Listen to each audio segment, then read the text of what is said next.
Tsumma sholatu wassalamu sarmada ala nabi khairi man qad wahada wa alihi wa sahbihi wa man tabi'ahum ila al-haqqi ghayra mubtadi' wa ba'du fa'lam bi wujubil ma'rifah bi wajibin lillahi bishri nasifa Allahu mawjudun qadimun baqimun mukhalifun laqi wa qa'imun wa li ghayri qadir mudir alimun bi kulli syai'in sami البصير والقلب مولاه صفة سبعة تترجم فقدرات إرادة سبع بصر يأتون المكلم استمر وجائز بفضله وأمره لكل ممكن كفله أرسل أبيد بفتونا بالصدق والتبليغ والأمانة وجائز في عقل من أمره غير نفس توفيق المرض اسمته كسائر الملائكة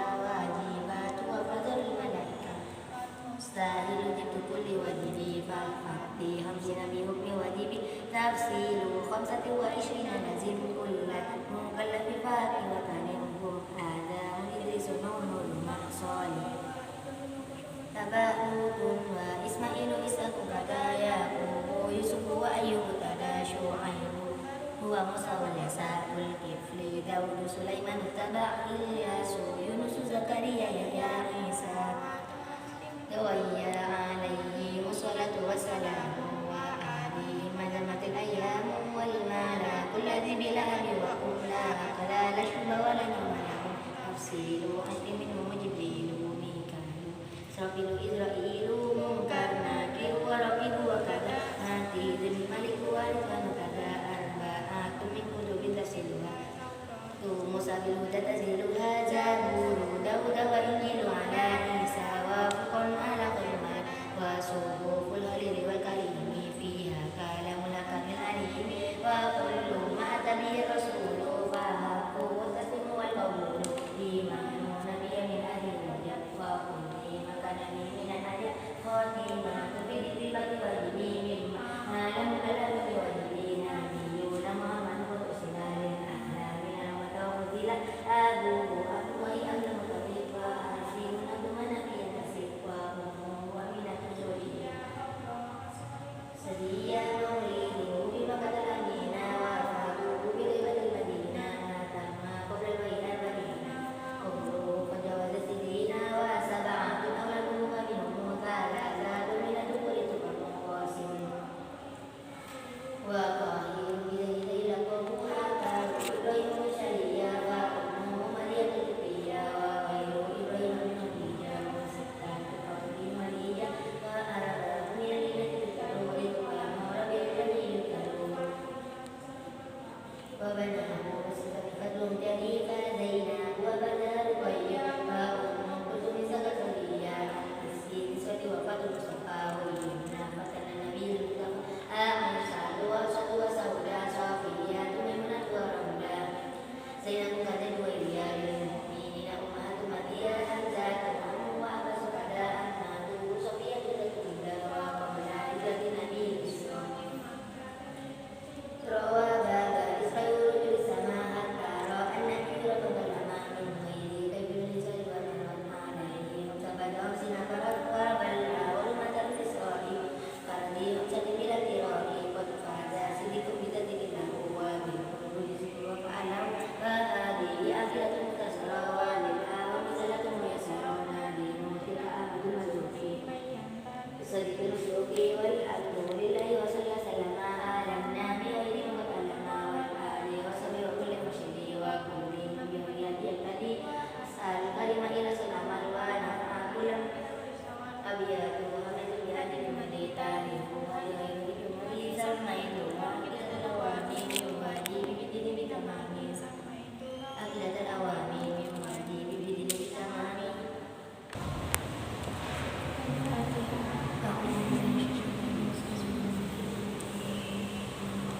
Baik, kita akan mempelajari daerah ya. Tentunya sudah tidak asing ya di perjalanan kita. Dan ini adalah suatu pelajaran yang kita lakukan di setiap hari.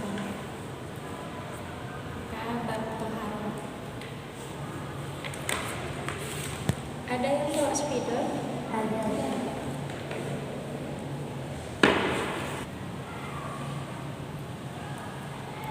Toharoh.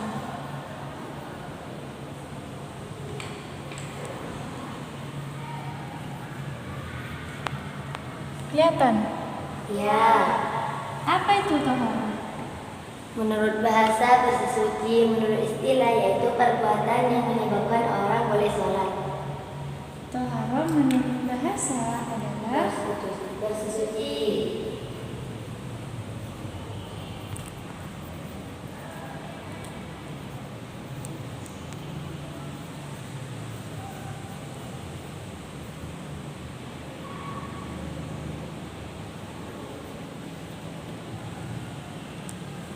kalau menurut istilah apa? Perbuatan yang menyebabkan orang boleh sholat. Perbuatan Yang menyebabkan orang boleh sholat.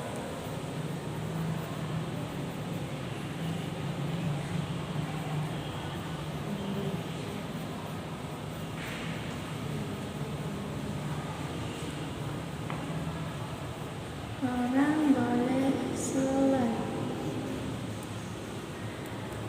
Coba, apa yang termasuk dari toharoh? Macam-macam air. Macam-macam air. Ada berapa macam-macam air? Ada 7. Macam-macam air.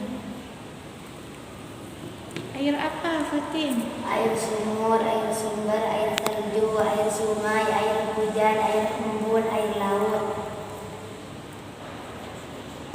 Air sumur, Air sumber,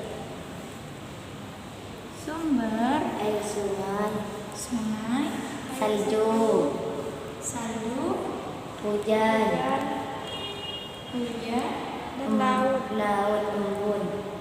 Laut dan Embun. embun. Air yang 7 macam ini termasuk kepada air. Air mutlak. Apa itu air mutlak? Air mutlak yaitu air suci mensucikan. Air mutlak adalah air suci yang mensucikan. Yang termasuk air mutlak itu adalah 7 yang ini. Nah, macam-macam pembagian air dibagi menjadi 4. Menjadi 4.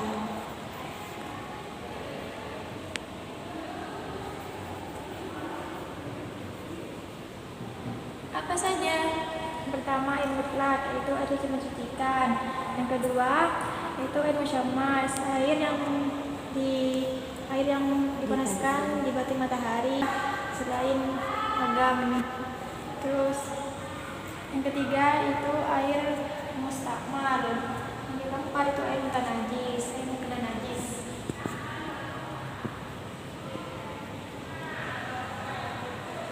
Air musammas itu termasuk pada air yang makruh Gunakan.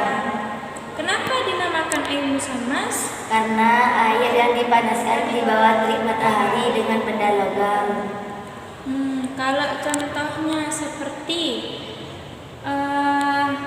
pet di Dalbar itu di sana di Jeddah Ya. itu termasuk air musammas enggak? Enggak, karena Indonesia tidak mencapai terlalu panasnya. Tidak mencapai. Bagus. Kalau air suci tapi tidak mensucikan, Ada 2 yaitu air mustakmal dan air mutaghayyir. apa contoh air mutaghayyir? Seperti teh, kopi, susu. Kenapa kok bisa dinamakan air mutaghayyir? Karena air suci kecampuran benda suci. Sudah pintar semua ya. Kadar perubahan air, perubahan yang dapat merusak nama air, baik berubah secara zahir atau perkiraan. Tinggal mengulas kembali. Apa yang kedua? Air mustakmal. Air mustakmal. Apa itu air mustakmal? Air yang sudah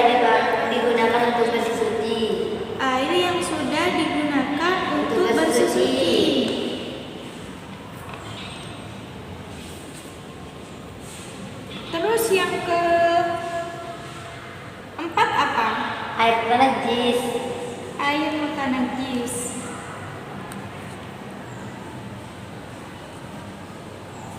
Apa itu air muka najis? Air yang kejadian benda najis. Air yang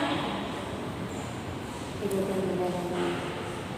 kejatuhan benda najis.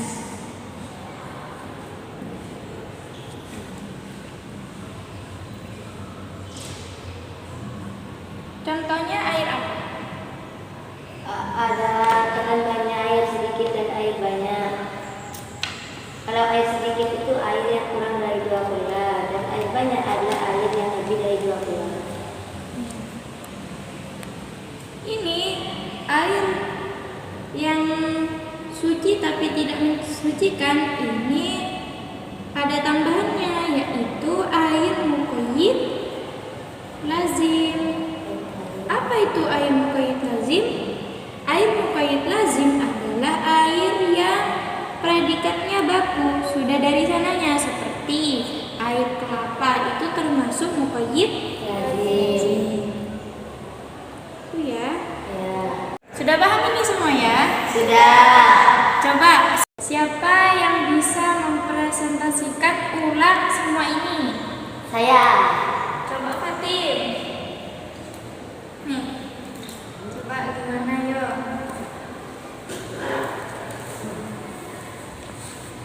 Taharah menurut bahasa yaitu bersuci. Menurut istilah yaitu perbuatan yang menyebabkan orang boleh sholat. Jadi kalau udah bersuci orang itu boleh sholat. Yang selanjutnya yaitu macam-macam air. Macam-macam air itu ada 7, bisa disebut 4S HIT. Yang dimana air itu sumur, air sumber, air salju, dan air sungai, air hujan, air laut, dan air kebun. Yang selanjutnya yaitu pembagian air. Pembagian air itu ada 4. Yang pertama yaitu air mutlak, di mana air mutlak ini termasuk air yang 7 atau bisa disebut air yang belum dipakai untuk bersuci. Yang kedua yaitu air musammas, yaitu air yang dipanaskan di bawah terik matahari dengan benda logam. Yang ketiga yaitu air mustakmal, yang dimana air mustakmal ini adalah air yang sudah dipakai untuk bersuci. Seperti tadi ada tambahannya seperti koilasi. Yang keempat yaitu air muka najis, yang dimana air muka najis ini adalah air yang kejadian benda najis. Ada 2 ketentuan yaitu air banyak dan air sedikit. Air banyak adalah air yang kurang dari air yang lebih dari 2 gula. Sedangkan air sedikit yaitu air yang kurang dari 2 gula.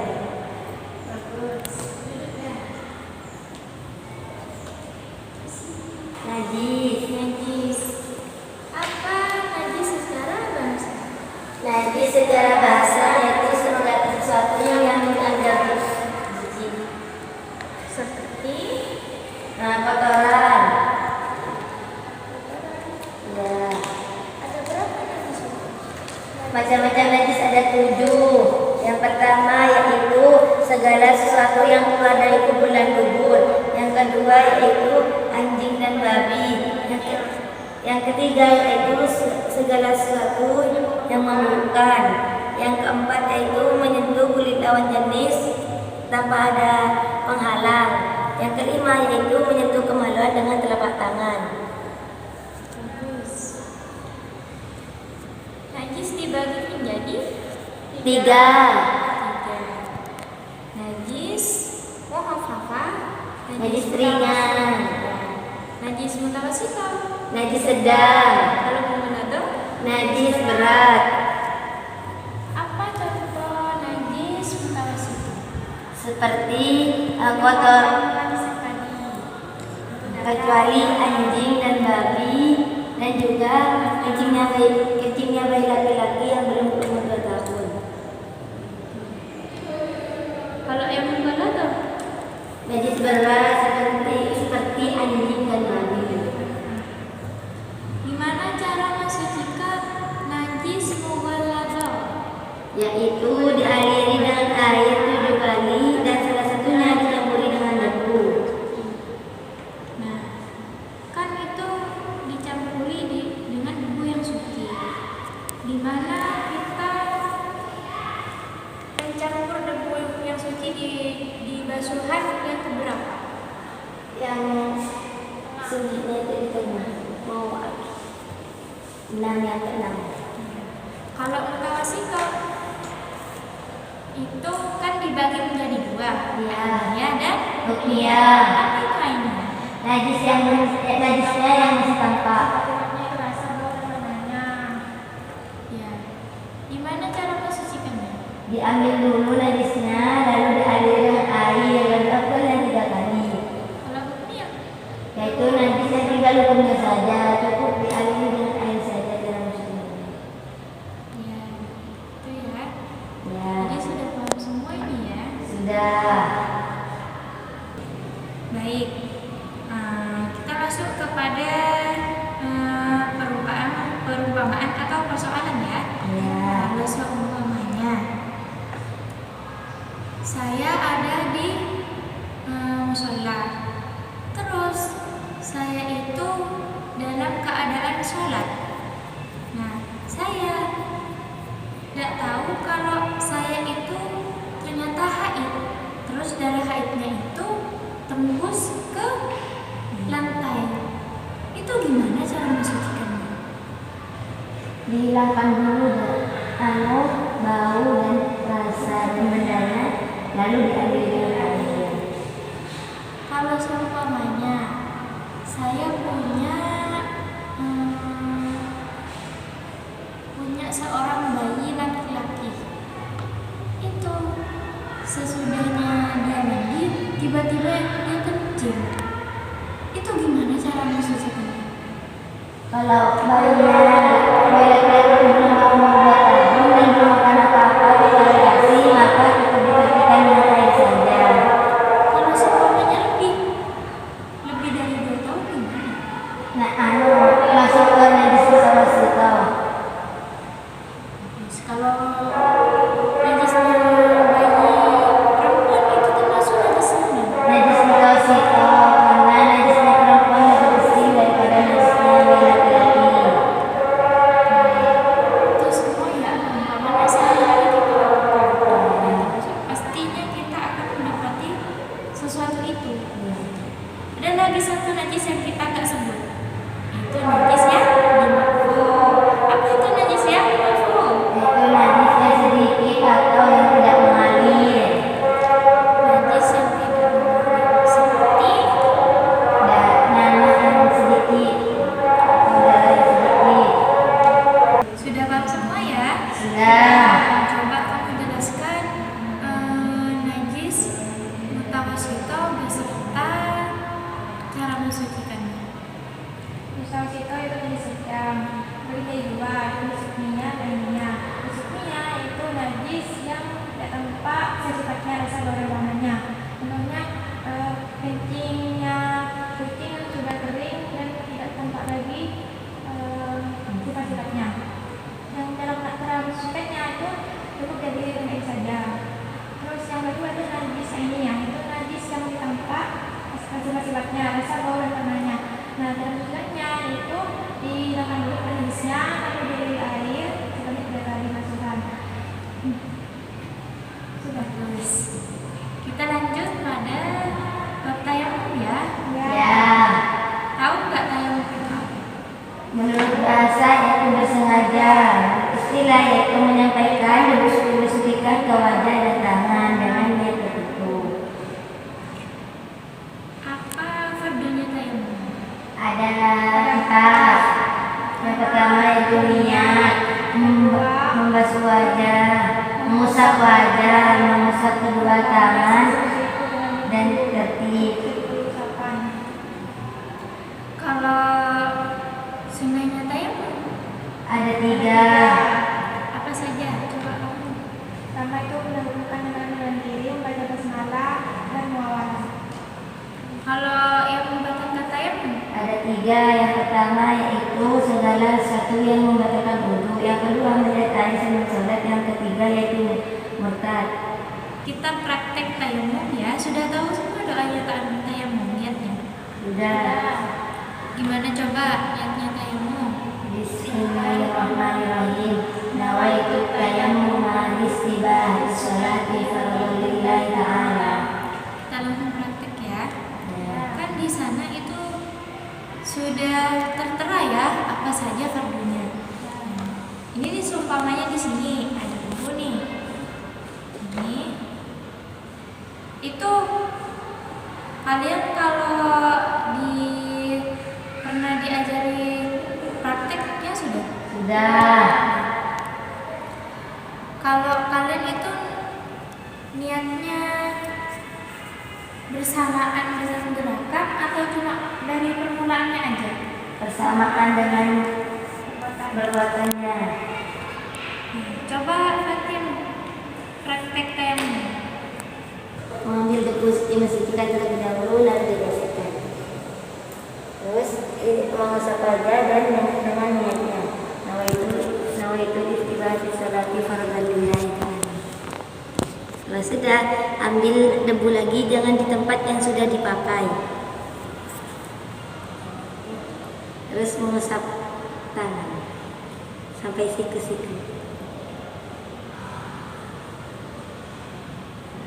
Yang selanjutnya yaitu tertib.